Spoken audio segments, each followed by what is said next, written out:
Keanu Reeves famously said, "Once you choose hope, anything is possible." We bring to you conversations from a closed room, real people, real life situations, how they chose hope, how they chose to heal themselves, and how they chose to go for therapy. Remember, healing does not mean the damage never existed. It means the damage no longer controls our lives.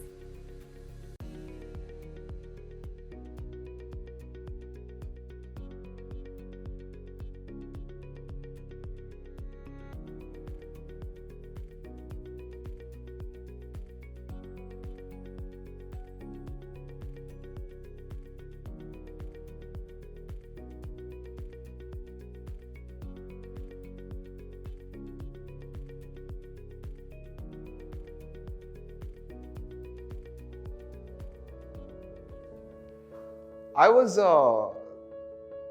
fun-loving. I was like really a fun-loving person. Uh, I didn't. I cared to hoots for about thinking about the future, thinking about anything. It was all about being in the system. It was all about surviving. It was all about leading that good life. I never thought way beyond. I never thought of myself, 5 years down the line, 2 years down the line. It was very for the now, enjoy the now. And I journeyed through many of my experiences with this attitude.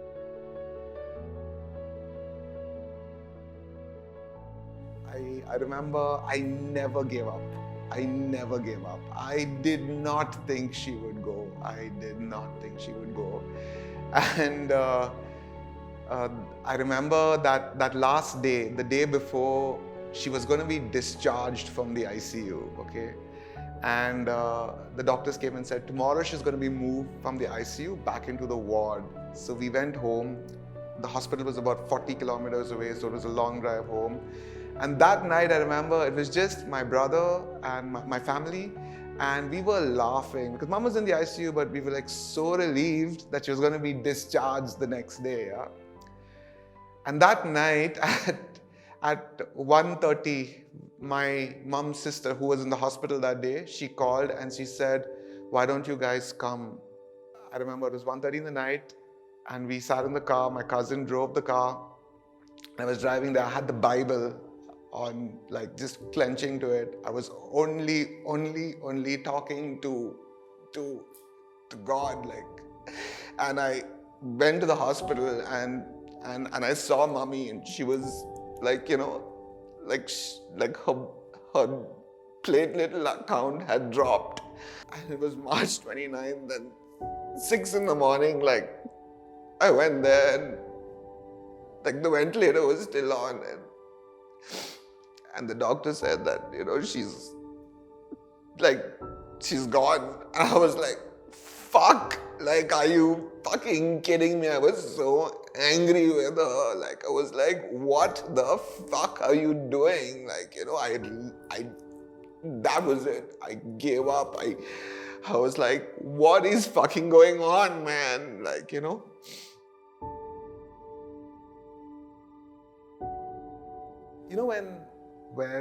when a nuclear bomb is dropped, right? And everything is shattered now, because you've got the main people who ran the house, the mother, my grandmom, just gone in a span of 3 months. It was like that. So I was very numb. And so that day, that 29th of March, after she died, I took that decision. I switched it. And I said, the day I feel really sad now with all of this, I'll kill myself. My name is Paul George, and I am a suicide survivor. It was in August of 2016, okay? This was about 2.5 years after mom had passed away. And I had taken that decision that I'll kill myself the day I started feeling really, really sad. So those 2 years, I lived the life. I did everything, man. I bought a house in Goa, bought my Mercedes, drove, But I was so fucking empty, man. It was like I was a wax statue which was like in front, had its thing. At the back, melted. Have you seen a candle melted? I was like that. And then I said, okay, fine, this is it now. I wanted to die, so I planned it. I wanted to wear my suit. I planned my funeral. I wrote my eulogy. I did all of that shit, yeah. I started, clearing all my loans, like, not even loans, like just paying off all my card bills, keeping my everything prepaid so that nobody had anything. And then I was ready, yeah, I was ready for it. And then I remember that moment, yeah, I looked in the mirror and I said, oh shit, you know what? These guys are going to have to go through another funeral. And we'd been through 3 funerals in the family in the last, with the deaths. For us it was devastating. It was like, oh God, I can't put them through one more of that. I'd let them heal a little more. And you won't believe, I think that's when I said a prayer and I said, oh shit, Lord, like, I think this is also gone. This option is also gone. Now what am I going to do?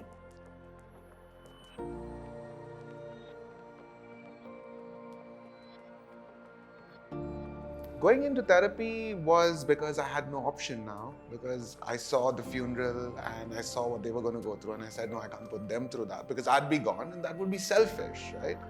So I said, okay, now it's therapy. Let's give it a shot. Everyone's been telling me, go for that, go meet out. They said, okay, let me therapy. But I wanted, I said, I want to go to somebody who's good. I wanted to get a session with Anna Chandy. And I said, let me reach out.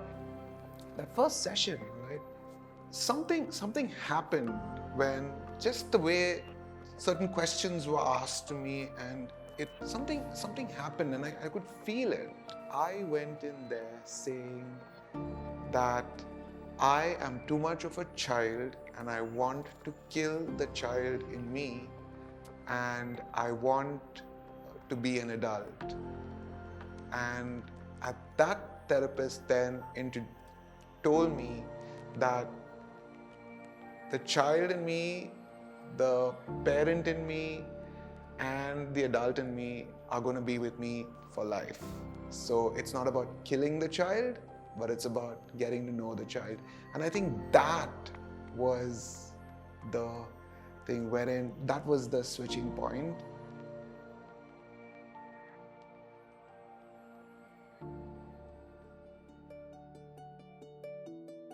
Today with technology, a lot of avenues have opened up in terms of how you can reach out and actually talk to somebody, actually speak to somebody. Because when you speak, the way your narrative is being told could be one of the problems that you're facing and that's keeping you stuck. So while hearing that and when you have somebody who's listening to your narrative and helping you finesse it, change it where it's keeping you in a particular emotional state and changing that narrative, that is nurturing the mind, and automatically your body is complete. Your body is the vessel. Your body is your vehicle. Your body is the thing. So you can take that to a gym, work it out, work your biceps, triceps, all of that. But the mind is what needs control. So you would never go to a gym and expect one session to get the body that you want. You're willing to commit for 3 months. You're willing to commit for 6 months. If therapy, talking is made as part of your lifestyle, then there's no need of, oh, I've been going for sessions and, nothing is coming out. I don't know what they're saying. No, go with the flow. Your therapist is only there to help you process. Today I was equipped. I could say, hey, you know what? Therapy really, really helped me. It made me a better version of myself than who I was. And it made me be able to communicate with people on an absolutely authentic and vulnerable way. And that's the real thing. So I could break any perception of anything, and it was just human to human connect. And I realized that because the people that I was talking to, the profiles of people, the work, the way I was able to say it was all because of I knew I was on the right track. Because every time I was flying off the charts when it came to emotions, I had my therapist, could come back and, be able to process it, step out of the situation, look at the way I am behaving in this situation and act accordingly in the best possible outcome.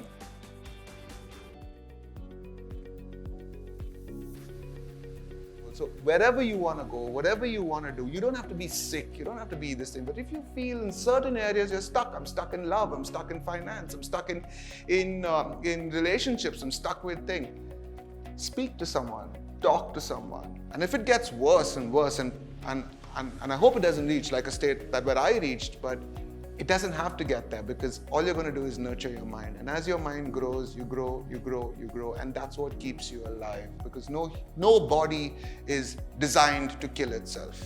Every body is designed to heal itself.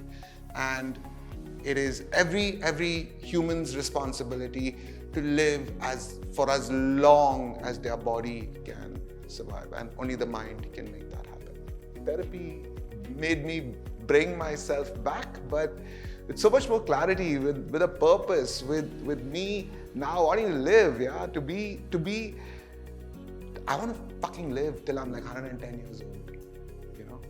I don't want to die. I don't ever want to die.